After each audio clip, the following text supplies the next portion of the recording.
আল্লাহর নবী ডাক দিয়া বললেন, আমার উম্মতেরা গো, আমার উম্মতেরা মনে করে হাতের দিয়া বাজারে যদি দুইটা বড় বড় ব্যবসায়িক দোকান থাকে, ব্যাংকে যদি বহু টাকা থাকে, বেশি বেশি যদি জমি থাকে, অনেক টাকা পয়সা অনেক ক্ষমতার মালিক যদি আমি হই, আমি মনে হই বেশি চালাক হয়ে গেছি। আল্লাহর নবী বলেন, আল কাইয়িসু মান দানা নাফসাহু ওয়া আমিলা লিমা বাদাল মাউত। নবীজি বলেন, আমার ওই উম্মত হলো বুদ্ধিমান, আমার ওই উম্মত হলো চালাক। যেই উম্মত, যেই বান্দা নিজকে নিজে চিনে, নিজকে নিজে চিনে এবং মওত পরবর্তী জীবনের জন্য পুঁজি জোগাড় করে, শুধুমাত্র দুনিয়া কামাই করে না, শুধুমাত্র দুনিয়া কামাই করে না, দুনিয়া কামাই করার পরে মাথায় একটা জিনিস এমন রাখছে গো, আমার বাবা ছিল, বাবা কবরে, দাদা ছিল, দাদা কবরে, বন্ধু বান্ধব ছিল, বন্ধুরা সব কবরে, আর যারা একবার কবরে যায় তাদেরকে আর কোনো দিন ফিরে পাওয়া যায় না। এই জন্য কবি আমাদের চমৎকার করে বোঝালেন, বন্ধু বান্ধব, বন্ধু বান্ধব কত গেল কবরে ফিরিল না, জানি আর কোনো দিন তারা কে হই ফিরিবে না। কবর বাড়ির মানুষ কবু ফিরে না। ঠিক তবে ঠিক বলে, মেরি হিকার খবর আসে সেকেন্ডে, গোরস্থানের কাছের খবর নাই বটে, গোরস্থানের কাছের খবর নাই বটে। ঠিক তবে ঠিক বলে, মাটির নিচে বাড়ি তোমার, মাটির তলাহি ঘর, এই দুনিয়ার সবই তোমার হইব পথ, এই দুনিয়ার সবই তোমার হইব পথ। ঠিকটা বে ঠিক বলে। আমার ভাইয়েরা, পৃথিবীর মানুষের মধ্যে দুইটা জিনিস সব সময় বিদ্যমান থাকে।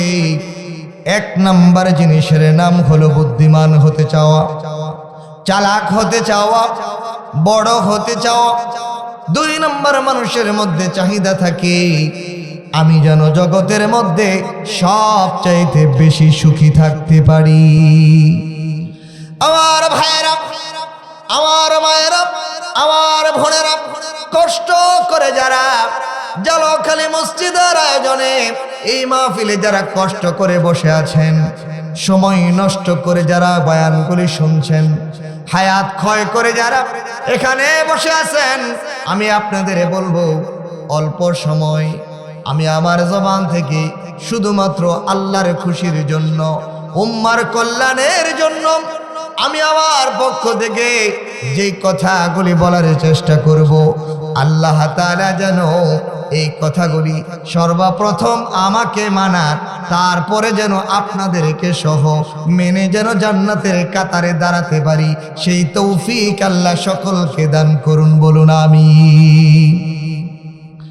আমার ভাইয়েরা, এই দিনই আলোচনা কেমনে শুনবেন, কেমনে শুনলে পরে আপনাদের ফায়দা হবে, এই কথা না বলে যদি আলোচনার দিকে ঢুকে যায়, অনেকেই হয়তো আমরা ফায়দা থেকে বঞ্চিত হয়ে যাব। আমি চাই না আপনারা আমার বয়ান শোনার পরে, বাড়িতে যাওয়ার পরে আমাকে অনেকেই চিনেন এবং জানেন, চিনেন এবং জানেন বলে আমার নামে আপনারা ভালো বলেন, আমার প্রশংসা করেন। ও ভাই, মানুষের প্রশংসা বেশিক্ষণ টিকে না, ঠিক না বে ঠিক বলেন। মানুষের খাবার মানুষের পেটের ভিতরে বেশিক্ষণ যাবৎ পর্যন্ত হজম থাকে না। মানুষকে তার মজার খাবারগুলি ছেড়ে দিতে হয়, মজার বিছানা ছেড়ে দিতে হয়, এই মজার দুনিয়া ছেড়ে থাকে। কেউ নাই, অন্ধকার কবর, একা একা কবরে তাকে শুয়ে যেতে হয়। ঠিক না বে ঠিক বলেন আমার ভাইয়েরা? এগুলো আমরা জানার পরেও, এগুলো আমরা বুঝার পরেও আমরা বুদ্ধিতার পরিচয় দেই না।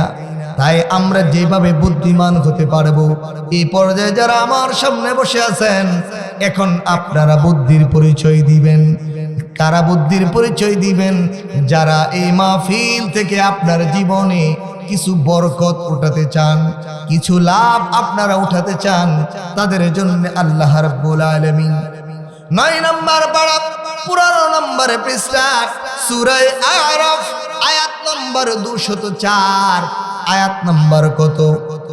204, পারা নম্বর 9, পৃষ্ঠা নম্বর 15, সূরা নম্বর আরাফ, আয়াত নম্বর 204। আল্লাহ রাব্বুল আলামিন বলেন, ও সুকুন্দির বাসীরা, ও নারান্দির বাসীরা, তোমাদের যাদের কানে কানে মাইকের আওয়াজ পৌঁছে, তোমরা যারা উপকৃত হতে চাও, আমি তোমাদের জন্য কোরআনের এই বাণী আসমান থেকে পাঠিয়ে দিলাম।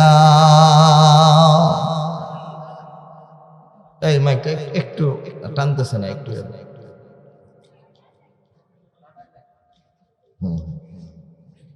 একটু টানতেছে। তো কি আল্লাহ রাব্বুল আলামিন আপনাদেরকে বলতেছেন, তোমরা ফায়দা উঠাতে চাও তো একটা কাজ করো। 4টা কাজের মধ্যে একটা কাজ বলে আমি ঢুকে যাব। অল্প সময়ের ভিতরেই যেহেতু আমি আমার আলোচনাকে গুছিয়ে রাখার চেষ্টা করব ইনশাআল্লাহ। তো আপনাদের খেদমতে এটা বলতেছি, আল্লাহ পাক সূরা আরাফে 204 নম্বর আয়াতে আল্লাহ পাক বলতেছেন, وَإِذَا قُرِئَ الْقُرْآنُ فاستمعوا له وأنصتوا لعلكم ترحمون। আল্লাহ পাক বলতেছেন, তোমরা যারা কোরআনুল কারীমের তিলাওয়াত শোনার জন্য বসে গেলা, যারা কোরআনের আলোচনা শোনার জন্য বসে গেলা, তোমাদের কমপক্ষে লাআল্লাকুম তুরহামুন, যদি অবশ্যই অবশ্যই তোমরা রহমতকামী হও, যদি তোমরা কল্যাণ গ্রহণ করতে চাও, যদি তোমরা ক্ষমার অংশীদার হতে চাও, তাহলে তোমরা ওয়ানসিতু ফাসতামিউ লা ওয়ানসিতু লাআল্লাকুম তুরহামুন, তোমরা একেবারে চুপচাপ হয়ে যাও আর কোরআনের প্রতি শ্রদ্ধাশীল হয়ে যাও। কোরআনকে তোমরা চুপচাপ শোনার জন্য প্রস্তুতি গ্রহণ করো। ইনশাআল্লাহ আমরা শুনতে রাজি আছি না? ইনশাআল্লাহ। ইতিমধ্যে আপনারা দেখতেছেন প্যান্ডেলে মানুষ আস্তে আস্তে করে ভরে যাচ্ছে। ইনশাআল্লাহুল আজিজ কিছুক্ষণ পরে এমন পরিবেশ তৈরি হবে যে এই প্যান্ডেলে তো জায়গা হবেই না, তারপরে মসজিদেও জায়গা হবে না। এটা হয়তো আমার বয়ানে নাও হতে পারে, তবে আমার বয়ানের পরে ইনশাআল্লাহুল আজিজ যোগ্য যোগ্য উলামায়ে কেরামরা আছেন, তিনারা আলোচনা করবেন। ওনাদের আলোচনা মন ভরে শোনার জন্য মানুষ কিন্তু আস্তে আস্তে করে আসতেছে। তবে ইতিমধ্যেই আমি দেখতেছি যে অনেক লোক প্যান্ডেলে ঢুকতেছেন এবং প্যান্ডেলের একটা পরিবেশ এত সুন্দর হয়েছে, বলেন না আলহামদুলিল্লাহ। তাই সম্মানিত হাজিরিন, আমি আর আপনাদেরকে দেরি করাচ্ছি না। আমি আপনাদেরকে বলছিলাম, পৃথিবীতে এমন একটা মানুষ আপনি খুঁজে পাবেন না যে মানুষটা জীবনে বুদ্ধিমান হতে চায় না, চালাক হতে চায় না। এই জন্য তার সর্বোচ্চ 2টা পছন্দ। বলেন কয়টা পছন্দ? কয়টা পছন্দ? 2টা পছন্দ। একটা পছন্দ হলো সে সবচাইতে চালাক হতে চায়, সবচাইতে বুদ্ধিমান হতে চায়। 2 নম্বর, সে যেটা হতে চায় সে হলো সব সময় পৃথিবীতে কিভাবে সে সুখী হতে পারে, সুখী থাকতে পারে, এই জন্য সকলের ফিকির থাকে। কিন্তু আমরা অনেকেই জানি না কিভাবে আমরা সুখী হব, কিভাবে আমরা পৃথিবীতে বুদ্ধিমান হব। তো এই বুদ্ধিমান হতে যাইয়া অনেক লোক দেখা গেছে নির্বুদ্ধিতার পরিচয় দিয়ে কবরে চলে গেছে, অন্ধকার কবরে মাটির সাথে মিশে গেছে, কিন্তু বুদ্ধিমান হতে পারে নাই। ঠিক না বে ঠিক? বলে বলবেন হুজুর কেমনে বুদ্ধিমান হতে পারে নাই? বাবা ছিল 5 ওয়াক্ত নামাজি, মা ছিল 5 ওয়াক্ত নামাজি, বাবা ছিল নেককার, মা ছিল নেককারী। সন্তান বাবা রেখে যাওয়া ঘরটুকু গ্রহণ করেছে, সন্তান মায়ের রেখে যাওয়া অলংকারগুলি গ্রহণ করেছে। কিন্তু আফসোস, এই সন্তান বাবার দুনিয়া ধরছে, কিন্তু বাবার নেক কাজ গ্রহণ করে নাই। বাবা কবরে চলে গেছে, বাবা 10 দুনার বখা গুরুস্থানে ঘুমাচ্ছে। বাবার জীবনে 1 ওয়াক্ত নামাজ কাজা করে নাই, বাবার জীবনে সুদ খায় নাই, ঘুষ খায় নাই, বাবার জীবনে বাটপারি করে নাই, সিটারি করে নাই। বাবা দুনিয়াতে সৎভাবে উপার্জিত করে বাড়ি করলো, গাড়ি করলো, সব সন্তানের জন্য রেখে গেল। সন্তান নিজেকে চালাক পাইবা বাবার ঘরটাকে বড় হেফাজত করলো। বাবা রেখে যাওয়া জমি, গাছুয়ার কান্দের জমিন এত সুন্দরভাবে হেফাজত করলো, নিজের আপন চাচাতো ভাইকে পর্যন্ত 1 বিঘা জায়গা তার আইল দিকে ছাড়তে রাজি না। বাবা রেখে যাওয়া ঘর বাড়ি সব কিছু ধরে রেখেছে, কিন্তু আফসোস এই সন্তান বাবার সকালের ফজরের নামাজ ধরে রাখে নাই, জোহরের নামাজ ধরে রাখে নাই, আসরের নামাজ ধরে রাখে নাই। মেয়ে তার মার রেখে যাওয়া অলংকারগুলি নিজের শরীরে রেখে দিয়েছে। আপন বোন ডাক দেয়া বলে, বোন আমিও তো মায়ের ঘরের কন্যা, মায়ের কানের 2টা দুল, একটা দুল তো আমি পাই। বোন ডাক দেয়া বলে, পাইলে পাইতা, তবে আমি গ্রহণ করেছি, মা আমারে দিয়া গেছে, এই 2টা দুল আমি বড় হেফাজতের সাথে কানের মধ্যে লাগায় রাখছি। কিন্তু আফসোস, এই এলাকার অন্য এলাকার এই চালাক মানুষগুলা মায়ের কানের দুলগুলা সুন্দর আমানতের সাথে ধরে রাখছে, কিন্তু এই যুগে মাঝে ঘুমটা দিয়া, মাঝে সুন্দর শর্মিন্দার সাথে, মাঝে পর্দা নিশিদার সাথে সকাল হলে কোরআন পড়তো, 5 ওয়াক্ত নামাজ পড়তো, মাঝে ইজ্জত আবরুর সাথে জীবন কাটাইছে। কিন্তু মেয়ে কিন্তু মার সেই নেক আমলের ধারাবাহিকতা ধরে রাখে নাই। ঠিকটা বা ঠিক বলে আমার ভাইরা, চালাক লোকের অভাব নাই, সুখী হওয়ার সিরিয়ালের লোকের কোনো অভাব নাই, কিন্তু আমরা জানি না কিভাবে সুখী হতে হয়, কিভাবে বুদ্ধিমান হতে হয়। আর এই প্রতিযোগিতার মাধ্যমে অসংখ্য মানুষের লাশের সারি 10 দুরা গুরুস্থান একের পর এক বিছিয়ে চলছে। ঠিকটা বা ঠিক বলে আপনারা আমাকে অনেকে চিনেন, জানেন। এই 10 দুনা গুরুস্থানের পাশে বশিরিয়া খলিলিয়া মাদ্রাসায় আমি দীর্ঘ 10 বছর খেদমত করেছি। 10 বছরের খেদমতে আমি অসংখ্য মানুষের জানাজা পড়েছি। আমি থাকতেই শুনেছিলাম যে এটা নাকি 2য় 3য় কাতারের সিরিয়াল চলছে, মানে হলো শত শত মানুষ, শত শত নামাজি বেনামাজি মানুষকে মাটি খেয়ে মাটি বানিয়ে ফেলছে। ঠিকটা বা ঠিক বলে তবু মানুষের হুঁশ খোলে না, মানুষ বুঝতে চায় না কিভাবে বোকা হয়, কিভাবে মানুষ চালাক হয়। আমরা যদি একটি হাদিস থেকে এটার রেফারেন্স নেই, অনেক সুন্দর খোলাসা হয়ে যাবে আমাদের সামনে। আল্লাহর নবী ডাক দেয়া বললেন, আমার উম্মতেরা গো, আমার উম্মতেরা মনে করে হাতের দিয়া বাজারে যদি 2টা বড় বড় ব্যবসায়িক দোকান থাকে, ব্যাংকে যদি বহু টাকা থাকে, বেশি বেশি যদি জমি থাকে, অনেক টাকা পয়সা, অনেক ক্ষমতার মালিক যদি আমি হই, আমি মনে হই বেশি চালাক হয়ে গেছি। আল্লাহর নবী বলেন, আল কাইয়িসু মান দানা নাফসাহু ওয়া আমিলা লিমা বাদাল মাউত। নবীজি বলেন, আমার ওই উম্মত হলো বুদ্ধিমান, আমার ওই উম্মত হলো চালাক। যেই উম্মত, যেই বান্দা নিজকে নিজে চিনে এবং মওত পরবর্তী জীবনের জন্য পুঁজি জোগাড় করে, শুধুমাত্র দুনিয়া কামাই করে না, শুধুমাত্র দুনিয়া কামাই করে না, দুনিয়া কামাই করার পরে মাথায় একটা জিনিস এমন রাখছে গো, আমার বাবা ছিল, বাবা কবরে, দাদা ছিল, দাদা কবরে, বন্ধু বান্ধব ছিল, বন্ধুরা সব কবরে। আর যারা একবার কবরে যায় তাদেরকে আর কোনো দিন ফিরে পাওয়া যায় না। এই জন্যে কবি আমাদের চমৎকার করে বোঝালেন, বন্ধু বান্ধব, বন্ধু বান্ধব কত গেল কবরে ফিরিল না, জানি আর কোনো দিন তারা কে হই ফিরিবে না।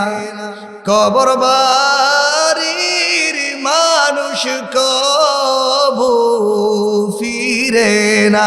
ঠিকটা ঠিক বলে, মেরি হিকার খবর আসে সেকেন্ডে, গোরস্থানের কাছের খবর নাই বটে, গোরস্থানের কাছের খবর নাই বটে।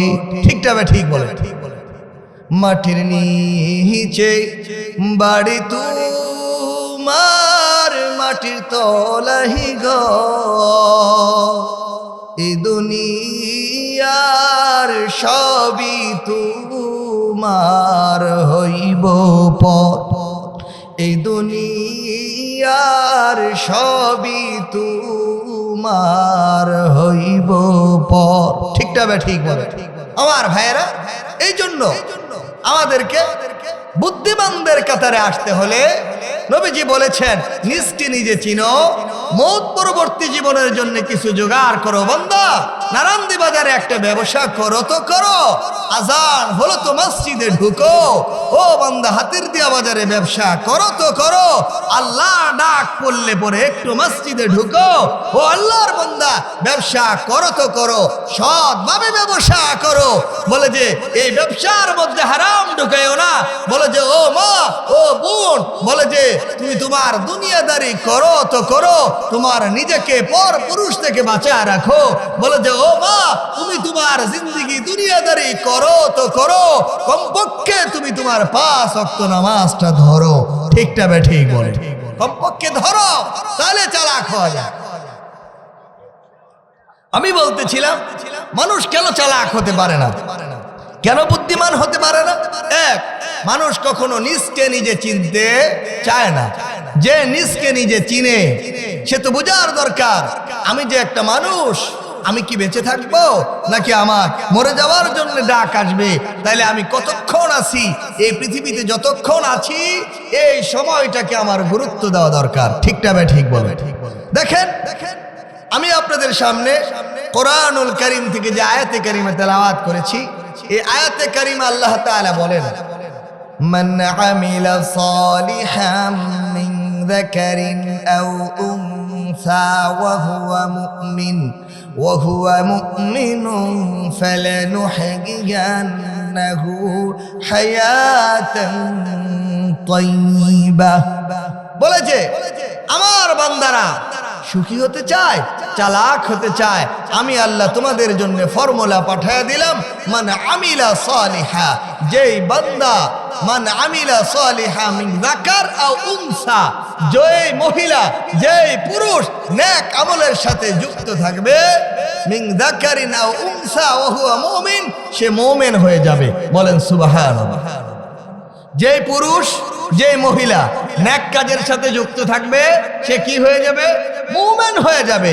আর ওয়া হুয়া মুমিন ফালানুহয়িয়ান্নাহু হায়াতান তাইয়্যিবা, আল্লাহ বলেন আমি ওয়াদা দিলাম, ফালানুহয়িয়ান্না, তার হায়াতটা তাইয়্যিবা, আমি আল্লাহ সুখে ভরপুর করে শান্তির জীবন দান করব। বলেন সুবহানাল্লাহ।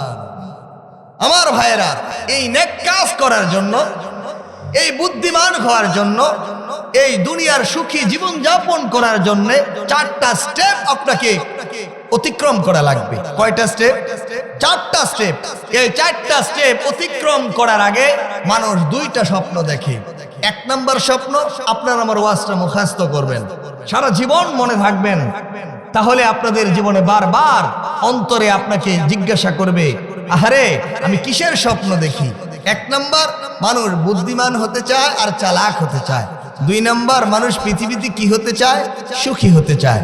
এই 2টা জিনিস মানুষ চায়। তবে 2টা জিনিস মানুষ চাইতে গেলে, পাইতে গেলে তাকে 4টা স্টেপ অতিক্রম করতে হবে। কয়টা স্টেপ? 4টা স্টেপ। এটা আল্লাহ পাক কোরআনুল কারীমের সূরা বাকারা 2 নম্বর পারা, সূরা বাকারার 1 নম্বর পারা 3 নম্বর পৃষ্ঠা আল্লাহ পাক সূরা বাকারার 21 নম্বর আয়াতে আল্লাহ পাক এই 4টি ফর্মুলার কথা বলেছেন। আল্লাহ পাক বলেন, ইয়া আইয়ুহান নাসু উবুদু রাব্বাকুমুল্লাযী খালাকাকুম والذين من قبلكم لعلكم تتقون। জোরে জোরে বলুন সুবহানাল্লাহ। আল্লাহ রাব্বুল আলামিন বলেন, ও পৃথিবীর মানুষেরা গো, শুনে রাখো, ও নারান্দিবাসী, ও সুকুন্দিবাসী, ও হাতিরদিয়াবাসী, মনোহরদিবাসী, নরসিংদীবাসী, সারা বাংলাদেশবাসী, সারা বিশ্বব্যাপীবাসী। কারণ হলো এই কোরআন বিশ্বব্যাপী, বিশ্ব মানবতার মুক্তির দূত মহানবী সাল্লাল্লাহু আলাইহি ওয়াসাল্লামের উপর পৃথিবীর সকল মানুষের কল্যাণের জন্য নাজিল করা হয়েছে। তাই আল্লাহ রাব্বুল আলামিন পৃথিবীর সকল মানুষদেরকে ডাক দিয়া বললেন, ইয়া আইয়ুহান নাস, ও পৃথিবীর সকল মানুষেরা। আল্লাহ তাআলা বলেন না ও মুসলমানেরা, আল্লাহ তাআলা ডাক দিয়া বলেন না ও ঈমানদারেরা, আল্লাহ তাআলা ডাক দিয়া বলেন না ও কাফেররা, আল্লাহ তাআলা ডাক দিয়া বলেন না ও বিধর্মীরা। আল্লাহ তাআলা ডাক দিয়া বলছেন, ইয়া আইয়ুহান নাস, ও পৃথিবীর সকল মানুষেরা। নাসুবুদু, আমি আল্লাহ, রব্বাকুম, তোমার রব, আমি তোমারে ডাক দিছি, আমি তোমারে ঘোষণা করতে চাই, আমি তোমারে বলতে চাই। কে বলতেছেন? রব। রব কে? যিনি আমাদেরকে বানালেন তিনি হলেন রব। হিন্দু যিনি বানালেন তিনিও রব, মুসলিম যিনি বানালেন তিনিও রব, বিধর্মীকে যিনি বানালেন তিনিও রব, ইহুদি খ্রিস্টানদেরকে যিনি বানালেন তিনিও রব। সকল কিছুর রব একজন। কয়জন বলেন? একজন, তিনি হচ্ছেন আল্লাহ। আমার ভাইয়েরা, আল্লাহ তাআলা এই আয়াতের মাঝে 3 শ্রেণীর মানুষদেরকে ডাক দিয়েছেন। মুনাফিকদেরকে ডাকছেন, কাফেরদেরকে ডাকছেন, ঈমানদারদেরকে ডাকছেন। আল্লাহ তাআলা চান, আল্লাহ তাআলা যতগুলি মানুষ বানাইছেন প্রত্যেকটা মানুষ যেন বুদ্ধিমান হইয়া, চালাক হইয়া, সুখী জীবন যাপন করে দুনিয়া থেকে যেন জান্নাতি হইয়া, আল্লাহর গোলাম হইয়া কবরে যেতে পারে। বলেন সুবহানাল্লাহ। তাই আজকের ওয়াজ, আজকের মাহফিল শুধুমাত্র আপনাদের মুসলমানদের জন্য না। আমি বলবো বিধর্মী ভাইয়েরা যারা, আপনাদের কানে, যাদের কানে আওয়াজ যায়, আমি আপনাদের বলি, আপনাদের রব আল্লাহ, আমাদের রব আল্লাহ। আপনাকেও যিনি বানাইছেন, আমাকেও তিনি বানাইছেন। আমাকে হয়তো তিনি চিনার মতো সক্ষমতা দান করছেন, আপনাকে হয়তো এখনো আল্লাহ চিনার মতো সক্ষমতা দেন নাই। তাই আল্লাহ রাব্বুল আলামিন বড় আদর করে ডাকতেছেন, ইয়া আইয়ুহান নাস সুবুদু রাব্বাকুম, ও মানুষেরা, ও ঈমানদার, ও বেঈমান, ও কাফের, ও ইহুদি, ও খ্রিস্টান, আসো আসো আসো, আয় আয় আয়, আমার গোলাম হইয়া সুখী হয়ে যাও। নাসুবুদু, ও বান্দা, তুমি আমার গোলাম হও, আমার ইবাদত করো। রাব্বাকুম কার? যিনি তোমাকে বানিয়েছেন, তোমার রবের গোলামের জন্য প্রস্তুতি নাও। এই রবের গোলামি করতে গেলে 4টা স্টেপ আপনাকে অতিক্রম করতে হয়। 1 নাম্বার আপনাকে মুসলমান হতে হয়। 1 নাম্বার মুসলমান হতে হয়। কিন্তু মুসলমান হওয়ার আগে আল্লাহ যেহেতু ডাকছেন ইয়া আইয়ুহান নাস, মানে মানুষ, তার মানে আল্লাহ পাক বলছেন যে তোমরা এই ইবাদত গ্রহণ করার জন্য আগে মানুষ হতে হবে। কি হতে হবে? মানুষ। কি হতে হবে? মানুষ। 2 নাম্বার, তোমাকে মুসলমান হতে হবে। 3 নাম্বার নাম্বার তোমাকে মুমিন হতে হবে, 4 নাম্বার তোমাকে ঈমান এবং ইসলামের সাথে জীবন যাপন করতে হবে। আমি ধীরে ধীরে আপনাদেরকে সময় পেলে ভেঙে ভেঙে সংক্ষিপ্ত আকারে বলার চেষ্টা করব। তার আগে বলি, আমরা কেন এই 4 জিনিস ধরতে পারি না, কোন 4 জিনিস আমাদেরকে বাধা দিয়ে রাখে, সেটা আমাদের জানার দরকার আছে না নাই? আমরা কেন সুখী হতে পারি না, আমরা কেন বুদ্ধিমান হতে পারি না?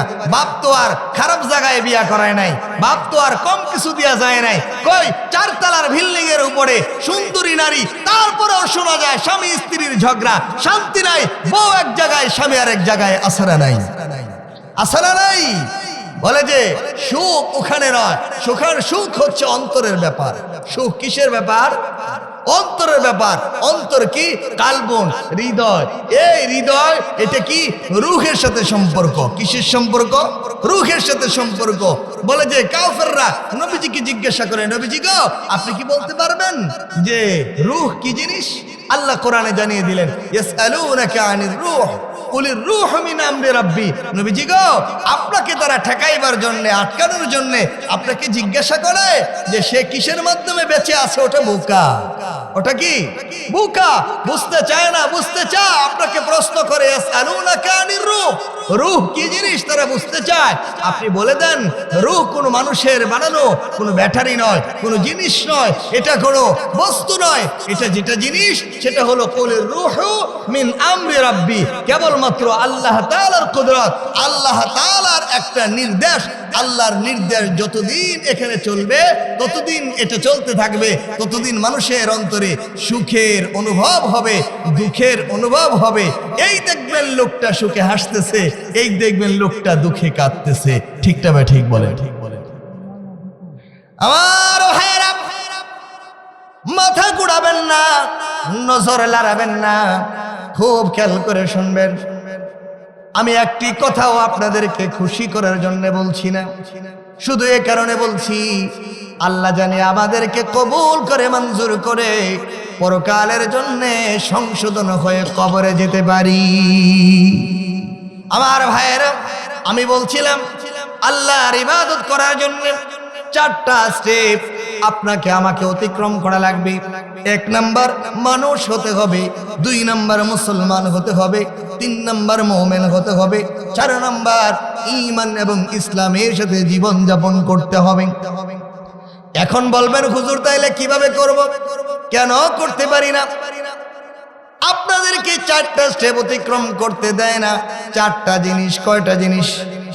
জোরে বলেন, কয়টা জিনিস? আমি বলবো, আপনারা একটু জবানটা খুলবেন, তাহলে সুন্দর সুন্দর কথাগুলি আল্লাহ তাআলা আমার জবান দিয়ে বের করে দিবেন। এই 4টা বাধা আমাদেরকে বলে, সব সময় বলে, বান্দা এই পৃথিবীতে যদি সুখী হতে চাও, তাইলে মানুষ টিভিতে বলে, পত্র পত্রিকায় বলে, যেখানে বসে সেখানেই বলে, মানুষ কথায় কথায় বলে, কি বলে? স্বাস্থ্যই সুখের মূল। ঠিক না বে ঠিক বলেন? আর একটু জোরে বলেন, আমি কি ভুল বলছি না সঠিক বলেছি? মানুষ বলে স্বাস্থ্যই সুখের মূল। এই জন্যই ফজর হয়ে যায়, বাবা তার বালেক সন্তানকে ঘুম থেকে উঠায় না, মা তার বালেগা কন্যাকে ঘুম থেকে উঠায় না। বলে যে আগে আগে ঘুম থেকে উঠলে, সন্তানের ঘুম ভেঙে গেলে সন্তানের স্বাস্থ্য নষ্ট হয়ে যাবে। স্বামী তার সুন্দরী বিবিকে ঘুম থেকে উঠায় না, ফজরের নামাজে লাগায় না, সুন্দর স্ত্রীর শরীরটা ঢিলা হয়ে যাবে, সুন্দর স্ত্রীর সৌন্দর্য ঠিক থাকবে না। পুরুষ মনে করে আমি সুদর্শন যুবক, স্বাস্থ্য এগুলো সুখের মূল। এই জন্য সবাই স্বাস্থ্য ধরে রাখার জন্য হাতের দিয়ার ফল পট্টিতে গেলে দেখা যায় গাছের পরিপক্ক বেল, ফরমালিন মুক্ত বেলের দাম হচ্ছে 30 টাকা, আর ফরমালিন যুক্ত আপেলের কেজি 300 টাকা। ঠিক না? ঠিক বলে? আমার ভাইয়েরা, মানুষ স্বাস্থ্য সুখের মূল। এই জন্যই ফলপট্টিতে মানুষের ভিড়। স্বাস্থ্যকে কিভাবে সুন্দর রাখা যায় আমি আপনাদের বলবো। মানুষ কিন্তু স্বাস্থ্যকে গুরুত্ব দিচ্ছে, আল্লাহর গোলামিকে কিন্তু সে ঘৃণাই করে করে আল্লাহর গোলামি থেকে সেই বান্দা কিন্তু শরীর নিয়ে ব্যস্ত। ঠিক না? ঠিক বলে? এই জন্য শীতের দিন আসছে, এই শীতের দিনে দেখবেন অনেকে আলসামি করে অজু ভালো করে করতে চায় না। আবার অনেকে অজু করলে অনেকের কোনোই এখানে শুকনো থাকে, পায়ের মোড়ার ওখানে শুকনো থাকে। কেন জানেন? ওই যে ক্রিম চলে যাবে, তেল চলে যাবে, বারবার দিবে। অনেকে আপনারা করেন না মাশাআল্লাহ, তবে আমি অনেকের কথা বলছি, অনেকের মধ্যে এই রোগ থাকলে থাকতে পারে। ঠিক না ভাই? ঠিক বলবেন। কেন জানেন? স্বাস্থ্যকে ঠিক রাখতে হবে। স্বাস্থ্য হচ্ছে সুখের মূল, কারণ সবাই সুখী হতে চায়। ঠিক না ভাই? ঠিক বলবেন। এখন আমি আপনাদের বলি, ঘটনাক্রমে আপনাদের এই মসজিদে মাগরিবের নামাজ পড়লেন, আপনারা পড়লেন না? আপনারা কি জানেন আপনাদের মসজিদের ইমাম সাহেবের জুতা চুরি হয়েছে? আপনারা কি জানেন? সেটা আজকে না, অনেক দিন আগের আলাপ করলাম। মনে করেন ধরে নেন চুরি হয়েছে মসজিদ থেকে ইমাম সাহেবের জুতা। এখন সবাই এলান তুলছে, মসজিদের ইমাম সাহেবের জুতা নাই, জুতা নাই। ব্যাপার কি রে? চুরকে তাড়াতাড়ি ধর।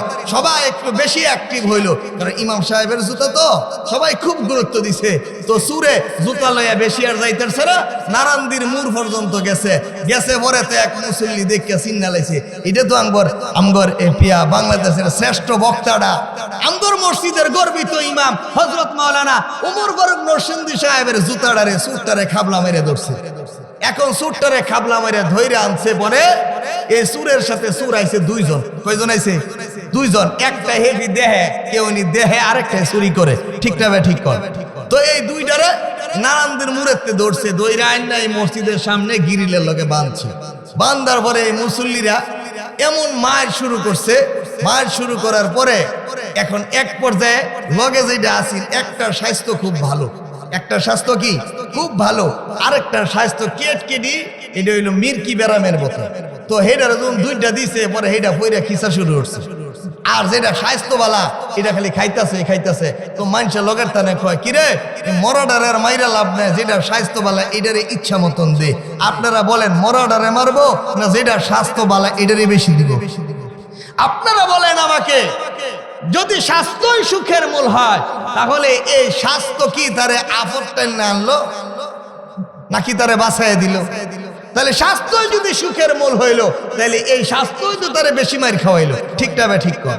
যেই স্বাস্থ্য আপনি আল্লাহর গোলামির থেকে বঞ্চিত করে আপনি স্বাস্থ্য বানালেন। আমরা তো দেখি ডাক্তাররা বলে, যার স্বাস্থ্য যত বেশি অভাব, নামাজ পড়ে না, সুদ খায়, ঘুষ খায়, শরীরের মধ্যে হারাম ঢুকাইছে, ওগুলো স্ট্রোক করলে মুহূর্ত টিকে না। আর আমার নামাজি ভাইয়েরা, আমার নামাজি মায়েরা, তারা স্ট্রোক করলে এদেরকে ঢাকা গোড়ায় বাড়িতে আনুন যায়। ঠিক না? ঠিক কবে? তার মানে হলো আমাদেরকে বাধা দেয়, আমাদেরকে 4টা স্টেপ অতিক্রম করতে দেয় না, আমাদেরকে বলে যে স্বাস্থ্যই সুখের মূল। আসলে আমরা বিশ্লেষণ করলে, খুঁজলে দেখি স্বাস্থ্যই সুখের মূল না। 2 নাম্বার, আমাদেরকে খুব বেশি আল্লাহর গোলাম হতে বাধা দেয়। 4টা খেদমত করতে, 4টা স্টেপ অতিক্রম করতে আমাদেরকে বাধা দেয়। 2 নম্বরে ক্ষমতা। 2 নম্বরে কি? ক্ষমতা। আমরা বলি মসজিদের ইমাম হলে কি হবে? আমার সন্তানকে যদি আমি সমাজের মুসল্লিদের নেতা বানাই, মুসল্লিদের ক্ষমতা দিয়ে মসজিদে পাঠাই, এলাকার মানুষগুলা আমার সন্তানকে মূল্যায়ন করবে না, ইজ্জত করবে না। এই জন্যে সমাজের মানুষগুলা সন্তানকে নামাজি বানাতে চায় না, আলেম বানাতে চায় না, হাফেজ বানাতে চায় না। ক্ষমতা অর্জনের জন্যে আমাদের সমাজে এমন চিত্র অহরহ আছে। আমাদের সন্তানেরা সবে মাত্র 7-8-এ পড়ে, এই ছেলেটা পড়ালেখা বাদ দিয়া ক্ষমতা অর্জনের জন্য এই দল সেই দল, এই লীগ সেই লীগ করার জন্য ব্যস্ত হয়ে পড়ে।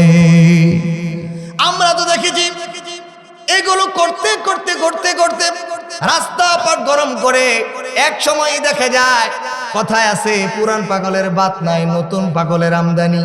অনেক সময় দেখা যায় পুরান এমপিদের সিরিয়াল নাই, অনেক সময় দেখা গেছে ইউনিয়ন চেয়ারম্যান পর্যন্ত এমপির মনোনয়নের জন্য দাঁড়ায় যায়। কারণ সে মনে করে পৃথিবীতে যদি চালাক হতে চায়, যদি সুখী হতে চাই, তাহলে ক্ষমতাটা আমারও দরকার। ঠিক না? ঠিক বলে। অথচ আমরা দেখলাম শেখ হাসিনা বিগত দিনের 17 বছর পর্যন্ত দেশটাকে যেভাবে ইচ্ছা সেভাবে লালন করেছে। যখন ইচ্ছা তখন আলেমদের গলায় রশি ঝুলা দিয়েছে। রাতের অন্ধকারে শত শত মানুষদেরকে ঘুম করে ফেললো। মনে মনে ভাবলো এই ক্ষমতায় মনে হয় চিরস্থায়ী, এই ক্ষমতাই মনে হয় আমাকে চালাক বানায় দিবে, বুদ্ধিমান বানায় দিবে, এই ক্ষমতাই মনে হয় আমারে সুখী বানায় দিবি। কিন্তু বাস্তবে দেখলাম ক্ষমতা হইল পালা বদলের ক্ষমতা। এত 17 বছর ক্ষমতা অর্জনের পরেও দুপুরের রান্নার খাবার না খাইয়া মানুষের আড়ালে পালাতে বাধ্য হয়েছে, ঠিক না বেঠি? আমার ভাইয়েরা, আমি রাজনৈতিক কোনো বক্তব্য দেওয়ার জন্য বসি নাই। কোন রাজনৈতিক কোন দলের ব্যক্তিরা আমাকে টার্গেট করবেন না। আমি কোনো মানুষের কেস খাটো করার জন্য বলি নাই। আপনারা মুসলমান হিসাবে আমি ক্ষমতার এই উদাহরণ দিতে যায় বললাম, আমরা যদি মনে করি ক্ষমতা আমাদেরকে চালাক বানাতে পারে, ক্ষমতা আমাদেরকে সুখী বানাতে পারে, খোদার কসম করে বললাম এই ক্ষমতার দিকে না চটে আমাদের সন্তানদেরকে আমরা যদি চিন্তা করি ক্ষমতা করি এই দল করি সেই দল করি ঠিক আছে, তবে আমার এক ওয়াক্ত নামাজ ছুটবে না, আমার হালাল ছুটবে না, আমার মানুষের সঙ্গে সততা ছুটবে না। আমি যদি আমার মানুষের গুণ বজায় রাখতে পারি, আমি মারা গেলে আমার জানা যায় আমার এলাকার মানুষগুলো আমার জন্য কাঁদবে আর সারা জীবন আমাকে মনে রাখবে আর দোয়া করে বলবে, আল্লাহ এই মানুষটা আমাদের কষ্ট দেয় নাই, আল্লাহ এই কবরে তোমার বান্দারে তুমি কষ্ট দিও না। ঠিক না? ঠিক বলে আমার ভাইয়েরা। আমি লম্বা করছি না, সংক্ষিপ্ত আকারে আপনাদেরকে শোনাচ্ছি। 3 নাম্বার, আমরা মনে করি যদি অর্থ আমরা অর্জন করতে পারি, অর্থ যদি আমরা অর্জন করতে পারি তাহলে মনে হয় আমরা চালাক। এই জন্য দেখা যায় বাইরের হক ভাই নষ্ট করে, বোনের হক ভাই নষ্ট করে, আবার দেখা যায় প্রতিবেশীর হক নষ্ট করে, ঠিক না ঠিক বলেন? এই মানুষের চিত্র দেখলে বোঝা যায়, এই মানুষের আচরণ দেখলে বোঝা যায় এই মানুষটা জীবনে মনে হয় কোনোদিন মনে হয় কবরে যাবে না, জীবনে মনে করি কোনোদিন মৃত্যুবরণ করবে না। নিজের বাড়ির নিজের পাশে আরেকজনের জমিতে ছোট্ট একটা চারা যদি লাগায় ফেলতে পারে, তাইলে মনে করে এই চারা থেকে কতগুলি ফল আসবে, কতগুলি টাকা আসবে, অর্থের জন্য আরেকজনের জমি দখল করে আসে না না। আমার ভাইয়েরা, অনেক কথা, লম্বা কথা, আপনারা জ্ঞানী মানুষ, বুদ্ধিমান মানুষ, আমি আপনাদের বলি, অর্থাৎ অর্থ অর্জন করতে যাইয়া, বড় বড় বাড়ি করতে যাইয়া, গাড়ি করতে যাইয়া, আপনি আপনার সন্তানকে খুশি করতে যাইয়া, আপনি আপনার সন্তানকে সব দিলেন, আপনার সন্তানকে অর্থ দিতে দিতে পর্যায়ে পৌঁছেছে, আপনার সন্তান এই পর্যায়ে গেছে, আপনার সন্তান এই মুহূর্তে আপনাকে বাবা ভাবে না, আপনার সন্তান এখন আপনাকে গোলাম ভাবে, ঠিক না বেঠি? আপনি বলবেন হুজুর এত বড় কথা, আমি আপনাদের বলি আপনারা একটু মিলান। আমাদের সমাজে অনেক মানুষ এমন আছে কাঁদে আর কাঁদে, রাতের বেলায় কাঁদে, হুজুর পাইলে আরো বেশি কাঁদে, ডাক দেয়া বলে হুজুর দুনিয়ার সব চিকিৎসা শেষ হয়ে গেছে, সব ধরনের মাধ্যম শেষ হয়ে গেছে, কিন্তু আমার সন্তান কিন্তু কথা শোনে না। আমার সন্তানের কারণে মানুষের কাছে আমাকে লজ্জিত হতে হয়, মানুষের কাছে আমাকে মাথা নিচু করে দাঁড়াতে হয়। হুজুর আমার সন্তানকে জন্মের পরে কোনোদিন আজ পর্যন্ত কষ্ট দিলাম না। ও আমার ভাইয়েরা, ও আমার মায়েরা, আমার আলোচনা যারা শুনছেন, আপনাদের জন্য হাদিয়া একটা পরামর্শ শুধুমাত্র বলে গেলাম, লম্বা করার সময় নাই। আপনার সন্তান এখন এই পর্যায়ে আছে, আপনার সন্তান আপনাকে ডাক দেয়া বলে, বাবা 4 লক্ষ টাকার মোটর সাইকেল আমার চাই, দিতেই হবে, না দিলে কোনো উপায় নাই, আছে না না? বাবার কাছে সন্তান এখন ডাক দেয়া বলে, বাবা অমুকের মেয়ে আমার পছন্দ হয়েছে, অমুকের মেয়ের সঙ্গে আমার কথা হয়েছে, এখন এই মেয়ে আমার চাই, তুমি বিবাহ করাইলেও পারো, না করাইলেও পারো, না করাইলে আমি নিজে একাই যথেষ্ট, আছে না না? আমার ভাইয়েরা, এই যে আপনার মধ্যে এত ধরনের অসুখী, এত আপনার দুঃখ, আপনার সন্তান কথা শোনে না, বলে যে আপনার সন্তান কথা শুনবে কিভাবে? বলে যে মুসলমানদের সন্তান হিসাবে মুরু আওলাদাকুম বিসসালাহ, বলে যে আপনার সন্তানকে তরবিয়ত শিক্ষা দেওয়া আপনার জন্য ফরজ ছিল। ঠিক না বে ঠিক বলেন? যদি আপনি ইসলামের তালিম নিতেন, আপনার সন্তানকে যদি আপনি 7 বছর বয়সে যদি নামাজের জন্য দাঁড় করাতেন, আর যদি 10 বছর বয়সে যদি বাধ্য করতেন, সন্তানকে আপনি ডাক দিয়া বলতেন, সন্তান, ও সন্তান, তুই নামাজ পড়তে বাধ্য, তুই আমার কথা মানতে বাধ্য, আমি তোর গোলাম নই, তুই আমারটা খাস আমারটা পরস, তোর কথা শোনার জন্য বাধ্য না, আমি যার কথা শুনতে বাধ্য তিনি হচ্ছেন আল্লাহ। এই সুযোগটা আপনার ওই সময় ছিল, ছিল কি ছিল না? এটা আপনি করেন নাই। আর এখন ছেলে এ পর্যায়ে গেছে, এখন আপনি আপনার সন্তানকে কিছুই বলতে পারেন না। কিছু বললে আল্লাহ না করুক আপনার গলায় ধরে, আছে না নাই? তোমার ভাইরা, আমি আপনাদের বলি, অর্থ করি যাই কামাই করেন না কেন, এই অর্থের পাশাপাশি অর্থ আপনাকে কি দিতে পারে না? সুখ দিতে পারে না। যদি পারতো তাহলে আপনার ছেলেকে আপনি হোন্ডা দিলেন, বাড়ি দিলেন, গাড়ি দিলেন, এত টাকায় লেখাপড়া করাইলেন, কই আপনার সন্তান তো কথা শুনে না। ঠিক না? ঠিক বলেন? যদি কারোরটা শুনে তাহলে তার লগে আমার ওয়াজের মিল নাই, আমনের টামনের ব্যাপার। আমার ভাইরা, 3টা চলে গেল। 4 নাম্বার, মানুষ মনে করে যদি আমি ভালো একটা নারী গ্রহণ করতে পারি, এলাকার মানুষ আমাকে চালাক বলবে, আর বলবে অমুকের হুলা একটা লাল টুকটুকে একটা বউ হয়েছে রে, আমার খুব চালাক কইব, এলাকার ব্যক্তি ব্যাকল বালা একটা বউ বিয়ে করতেছে না, অমুকের মাইয়াটা খুব ফার্স্ট ক্লাস চালাক, খুব বুদ্ধিমান, সেরা যে একটা দইরা আনছে রে, একেবারে ফাইলোডের লাইন, আছে না নাই? আমার ভাইরা, মনে করে মানুষ সুন্দরই মনে হয় সুখ, সুন্দরী পাইলেই মনে হয় অনেক বুদ্ধিমান। এই জন্য মানুষ এই 4টা জিনিসকে খুব সতর্কতার সাথে মানুষ খুব গুরুত্ব দেয়, কিন্তু আল্লাহর দেওয়া পথে বাতানো 4টা পদ্ধতি অতিক্রম হতে চায় না। ঠিকটা বা ঠিক বলে? এই জন্য মানুষ হতে চায় না, এই জন্য মানুষ মুসলমান হয়ে থাকতে চায় না, এই জন্য মানুষ মুমিন হতে চায় না, এই জন্য মানুষ ইসলাম এবং ঈমানের সাথে জীবন যাপন করতে চায় না। ঠিকটা বা ঠিক বলেন? আমার ভাইয়েরা, এই উদাহরণ দিয়ে আমি শেষ করছি। আপনাদেরকে বলি, যদি নারী যদি সুখের মূল হয়, নারী যদি আপনাকে বুদ্ধিমানের পরিচয় হয়, তাহলে অনেকেই তো দেখেছি অনেক সুন্দরী নারীর পিছনে পড়ে বিবাহ করেছে, বিদেশ গিয়েছে, লক্ষ কোটি টাকা অর্জন করে বউকে দিয়েছে, মা বাপকে বিশ্বাস করে নাই। আছে না নাই? আছে না নাই? কিছুদিন পরে দেখা গেল তোমার জীবনের শত অর্জন সবকিছু তোমার এই সুন্দরী নারী নিয়ে ভাইগা চলে গেছে আরেকজনের সাথে, তুমি নিজে অসহায়, এখন রাস্তার ফকির। আছে না নাই? বলে যে এটা না, এমন অহরহ অনেক ঘটনা আছে। এত সুন্দরী বউ, শ্বশুর যখন বউ দেখছিল, শাশুড়ি যখন বউ দেখছিল, জিজ্ঞাসা করি আপনার ছেলের জন্য কয়টা মেয়ে দেখছেন? হুজুর, কি মানুষ হয় আমার বুঝে ধরে না। সারা এলাকা খুঁজলাম, 2-3 নর খুঁজলাম, 100-র উপরে মেয়ে দেখলাম, একটা মেয়ে আমার পছন্দ হয় না। জিজ্ঞেস করি কেন হয় না? কয় রূপে গুণে মিলে না। কি কয়? রূপে গুণে মিলে না, এই জন্য আপনার 100-র উপরে পার হয়ে গেছে, আপনার বউ পান না। এত কিছুর পরে যেই বউটা বিবাহ করে আনলো, কিছুদিন পরে দেখা গেল এই বউয়ের সঙ্গে ঝগড়া হওয়ার পরে এই বউ নরসিংদী লালগড়ের মধ্যে যাইয়া নারী নির্যাতন মামলা দিয়া যে শ্বশুর 100 ঘর গুইরা বিয়া করাইছিল, এই শ্বশুরের নামে 1 নম্বরে দিয়া যে স্বামী জীবনভর কামাই করে খাওয়াইলো, ওই স্বামীরে 2 নম্বরে দিয়া লালগড়ে বছরের পর বর জেল খাটাইয়া দিছে। আছে না না? আমার ভাইয়েরা, আমার মায়েরা বলবে কি হুজুর একটা আনছে, আঙ্গর ঘর ভাঙ্গা দিবার বা হইছে।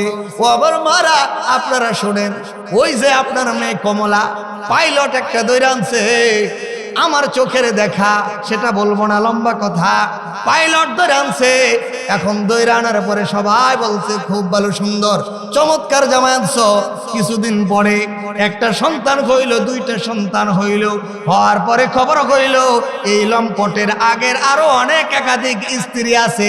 এই পাইলটের চেহারা দেখা তোমার মতো বহু নারী ধোঁকা খাইয়া এখন তোমার অসহায় জীবন যাপন করা লাগে। আছে না না?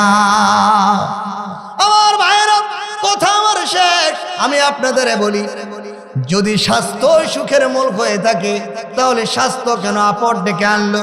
ক্ষমতা যদি আমাদের বুদ্ধিমান হতে শিখায়, ক্ষমতা যদি আমাদেরকে সুখী হতে শিখায়, শেখ হাসিনা কেন 17 বছর ক্ষমতার পরে পালাইলো?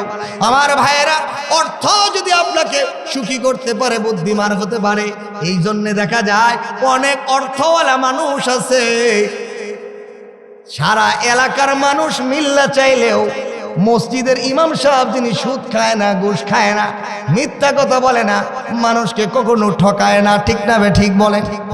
ইমাম সাহেবের সুদ দেখা আপনারা রাতের বেলায় কম্বলের তলে যাইয়া না ঘুমাইলে কোনো লাভ নাই, লাভ নাই, লাভ নাই, লাভ নাই, হাজার বার লেখেন লাভ নাই, লাভ নাই, লাভ নাই।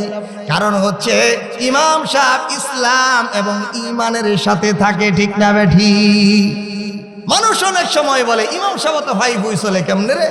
ইমাম সাহেব ভাই বই চলে একটাই কারণ, ইমাম সাহেব এই 4 জিনিসকে ধরে নাই, আল্লাহর দেওয়া 4 জিনিসকে ধরছে, ঠিক না বে ঠিক বলেন?